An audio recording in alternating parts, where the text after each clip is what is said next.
The push-up is really a plank that you row. So before you can do a full body weight push-up, you're going to need to be able to do a plank, a strong plank. But we don't have to stop, or we don't have to wait to do our push-ups. We can modify them. So one of the easiest modifications for the push-up is doing a wall push-up. So I'll show you over here. You just need a wall, and you position your feet. The further away you move your feet from the wall, the harder the push-up's going to be. So the closer to the wall you're going to be, the easier it's going to be. Before I do this, I want to show you what your shoulder blades will be doing. So remember, if you're in a plank, everything is super rigid, and you're moving your body, your plank, between your arms.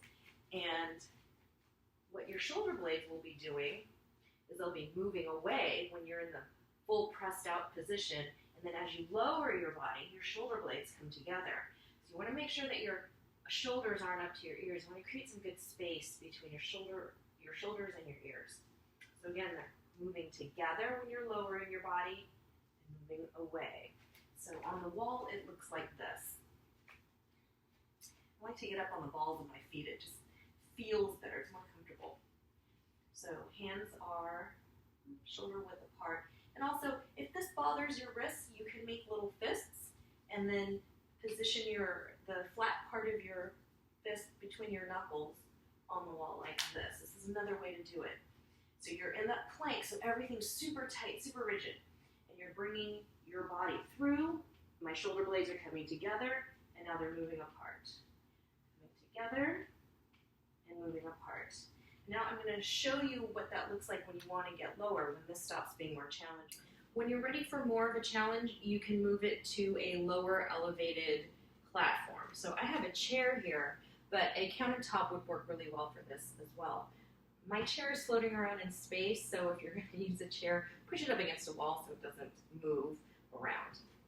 So when you take it down to the chair, you're going to, same positioning, you're still in the plank.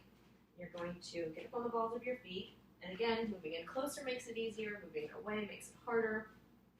Everything's going to be tight, and something to keep in mind is you want to watch the positioning of the shoulder. So sometimes when you come down, the shoulder, or rather, it kind of moves in like this, and that's a dangerous position for the shoulder. It's not a good position. So what you do is you pinch those shoulder blades together in a way, and that will keep that positioning of the arm in a safe place. Also, when you're coming down, you want to make sure that your chin is tucked. Otherwise, we get so eager to get our chest down to the surface that we lead with our chin.